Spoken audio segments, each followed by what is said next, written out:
Selamat datang di Katolikast, tempat kita belajar untuk menjadi murid Kristus yang lebih baik. Katolikast bertujuan membantu kita semua untuk semakin berakar dalam iman pada Yesus, bertumbuh dalam persaudaraan dengan semua orang, serta berbuah dalam berbagai karya kasih demi gereja, bangsa, dan sesama. Katolikast berisi cerita kesaksian dan refleksi hidup sebagai pengikut Kristus, katekese iman yang relevan dan praktis untuk hidup sehari-hari, serta dialog topik-topik kekinian dengan berbagai narasumber untuk memperkaya hidup iman kita semuanya. Selamat mendengarkan, Tuhan memberkati.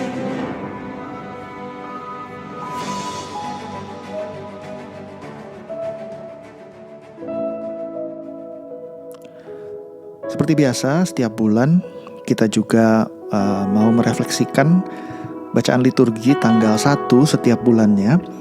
Dan hari ini tanggal 1 Mei 2021 ada dua bacaan yang bisa kita perhatikan bersama-sama.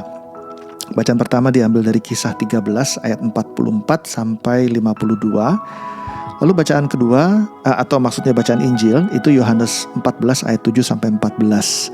Saya akan bacakan dulu. Bacaan pertama, Kisah 13 ayat 44 sampai 52. Pada hari Sabat berikutnya datanglah hampir seluruh kota itu berkumpul untuk mendengar firman Allah.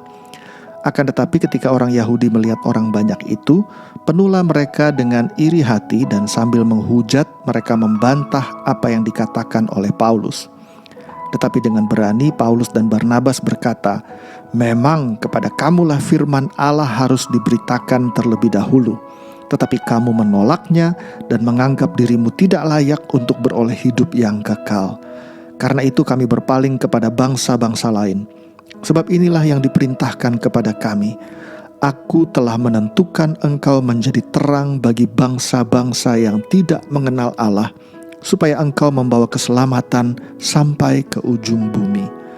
Mendengar itu bergembiralah semua orang yang tidak mengenal Allah, dan mereka memuliakan firman Tuhan. Dan semua orang yang ditentukan Allah untuk hidup yang kekal menjadi percaya.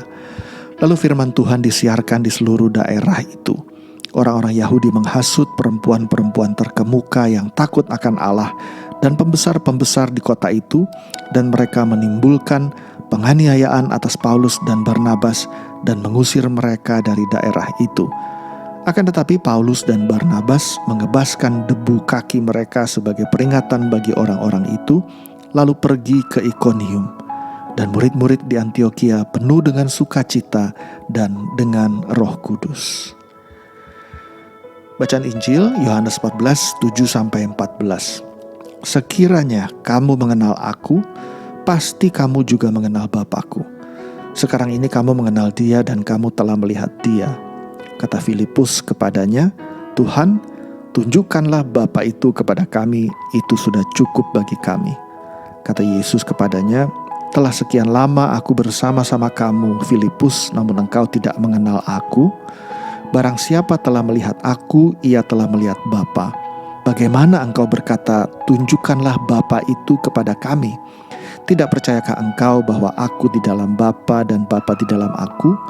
Apa yang aku katakan kepadamu, tidak aku katakan dari diriku sendiri, tetapi Bapa yang diam di dalam aku, dialah yang melakukan pekerjaannya.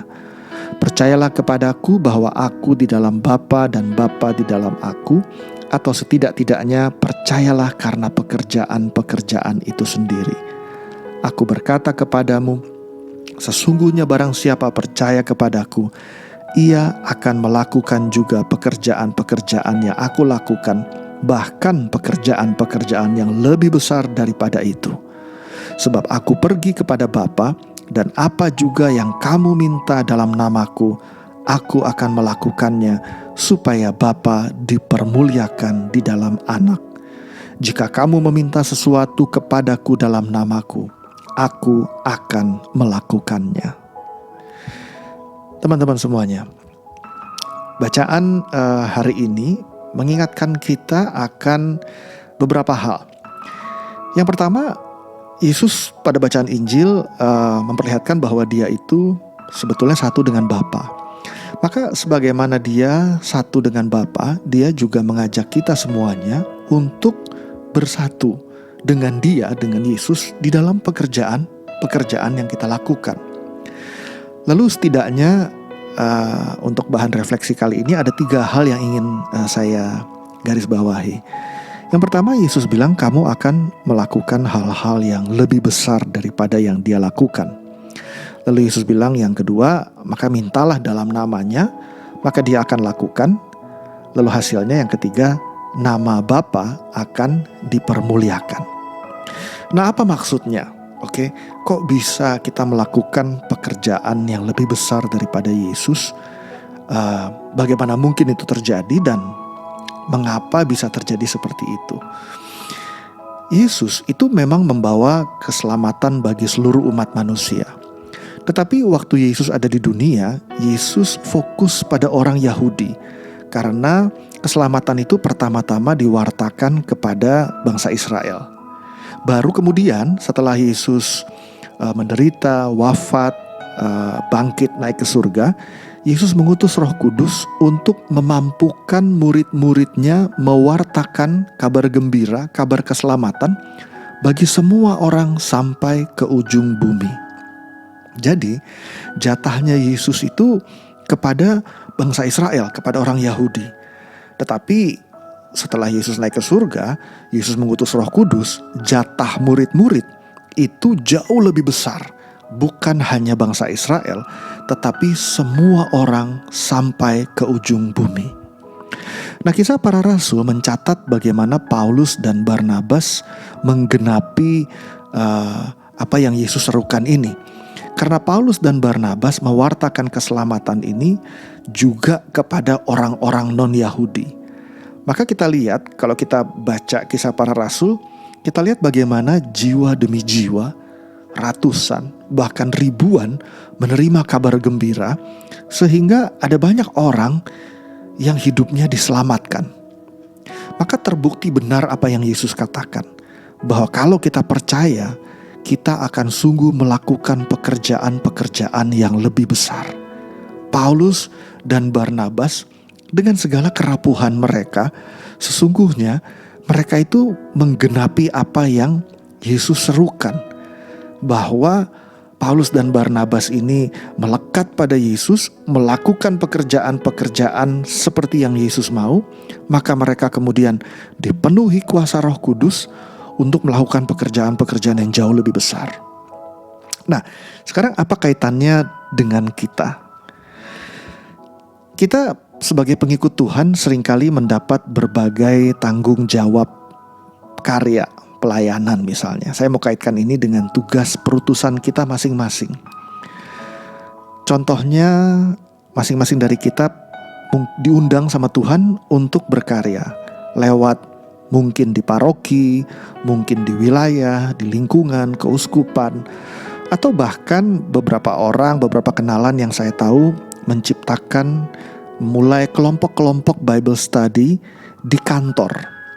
Jadi mereka di kantor bukan hanya bekerja, tetapi juga mengajak teman-teman, sahabat-sahabat yang seiman misalnya untuk berkumpul secara rutin seminggu sekali misalnya untuk membahas perikop-perikop tertentu dalam kitab suci dan bagaimana mereka bisa mewujudkan ayat-ayat kebenaran itu di dalam praktek kerja mereka sehari-hari di dunia usaha. Jadi ada berbagai macam tugas tanggung jawab perutusan. Nah, pertanyaannya adalah, waktu kita menerima tugas atau tanggung jawab itu, apakah kita terbuka pada perutusan itu walaupun kadangkala terasa bahwa perutusan itu di luar kemampuan kita? Atau jangan-jangan setiap ada perutusan, tanggung jawab, karya, pelayanan tertentu, kita selalu berpikir, wah aku sibuk, aku gak mungkin bisa handle ini. Aku takut kalau aku handle ini nanti malahan gak bisa jalan. Atau nanti akan mengganggu dinamika kehidupanku. Atau nanti kalau gagal gimana? Nanti namaku malahan jadi jelek, orang-orang dirugikan. Jadi harus bijaksana dong. Tanpa kita sadar, jangan-jangan berbagai pertimbangan ini membuat kita masuk di dalam tanda kutip kotak kapasitas kita, kotak kelemahan kita, kotak kerapuhan kita. Padahal mungkin Tuhan justru ingin menggerakkan kita untuk melakukan hal-hal yang tidak mampu kita lakukan. Kok bisa begitu? Karena Paulus dan Barnabas juga melakukan hal-hal yang bahkan Yesus tidak lakukan. Yesus hanya mewarta kepada kelompok orang Yahudi bangsa Israel. Tetapi Paulus dan Barnabas diutus kepada segala bangsa. Bayangkan, jauh lebih besar, jauh lebih luas tanggung jawabnya. Dengan demikian, mau gak mau Paulus dan Barnabas berdoa, minta tolong kepada Yesus. Lalu Yesus menjawab doa mereka. Lalu nama Tuhan dipermuliakan. Karena semua orang melihat bahwa ini bukan hanya pekerjaan Paulus dan Barnabas, tetapi ini pekerjaan Tuhan. Balik kepada kita. Hari ini kalau kita mendapatkan tanggung jawab yang rasanya berat atau di luar kapasitas kita, saya mau ajak kita semua untuk tidak cepat-cepat berkata tidak. Wah, tapi besar sekali, aku tidak akan sanggup untuk menanggung tanggung jawab itu. Tunggu dulu. Memang demikian rencana Yesus. Memang sengaja diberikan tanggung jawab yang mana kita gak sanggup. Supaya apa? Supaya kita datang meminta kepada Yesus, lalu Yesus akan menolong. Waktu Yesus menolong, kita akan bersyukur, lalu kita akan memuliakan Tuhan, lalu orang-orang yang melihat juga akan sadar bahwa ini bukan aku, tetapi ini Tuhan. Dengan demikian, di balik kerapuhanku, di balik ketidakmampuanku, orang justru akan melihat bahwa ini adalah buah dari karya Yesus, sehingga pada akhirnya orang banyak memuliakan Bapa di surga. Coba bayangkan, berapa kali kita sering menolak, berapa kali kita terlalu cepat bilang tidak. Saya gak bilang bahwa kita harus bilang ya setiap kali, tetapi saya mau ngajak kita semua untuk tidak terlalu buru-buru bilang tidak. Coba berhenti sebentar dan berdoa, karena mungkin Tuhan sengaja ingin memberikan perutusan yang jauh lebih besar daripada kapasitas kita. Seperti Tuhan memberikan perutusan kepada Paulus dan Barnabas yang jauh lebih besar daripada kapasitas mereka. Dengan berkata ya, kita terbuka pada rahmat Tuhan, terbuka pada rencana Tuhan, terbuka pada kuasa Tuhan untuk berkarya lewat hidup kita. Kalau kita keseringan bilang tidak, bisa jadi kita terlalu fokus pada reputasi diri sendiri. Daripada nanti aku gagal, daripada nanti hidupku susah, daripada nanti aku menyusahkan, daripada nanti aku jadi terlalu repot, daripada nanti aku semua serba aku. Sebetulnya waktu kita menerima perutusan Tuhan, perutusan itu bukan soal aku. Besar atau kecil sebetulnya bukan soal aku, tetapi soal bagaimana lewat perutusan itu kita terbuka pada rahmat Tuhan, terbuka pada kehendak Tuhan, lalu minta tolong pada Yesus, lalu Yesus tolong, lalu nama Tuhan dipermuliakan. Jadi mari bersama-sama teman-teman semuanya, kita terbuka pada setiap perutusan Tuhan. Mother Teresa bilang begini, He will use you to accomplish great things on the condition that you believe much more in His love than in your weakness.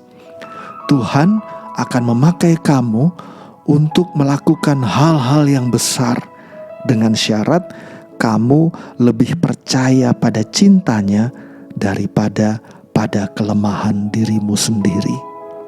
Teman-teman semuanya, kita ini termasuk orang yang mana sih?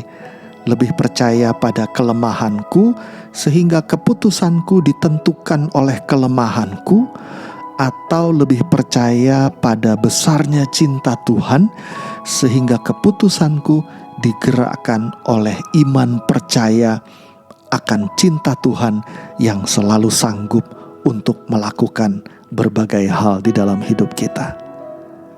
Teman-teman semuanya, seringkali Tuhan sengaja ingin bergerak lewat ketidakmampuan kita, supaya namanya dipermuliakan. Maka marilah kita bersama-sama membangun sikap hati yang terus-menerus terbuka pada tugas dan perutusan Tuhan, karena di balik setiap perutusan ada Yesus yang menjawab doa-doa kita dan ada nama Tuhan yang akan dipermuliakan. Tuhan memberkati kita semua.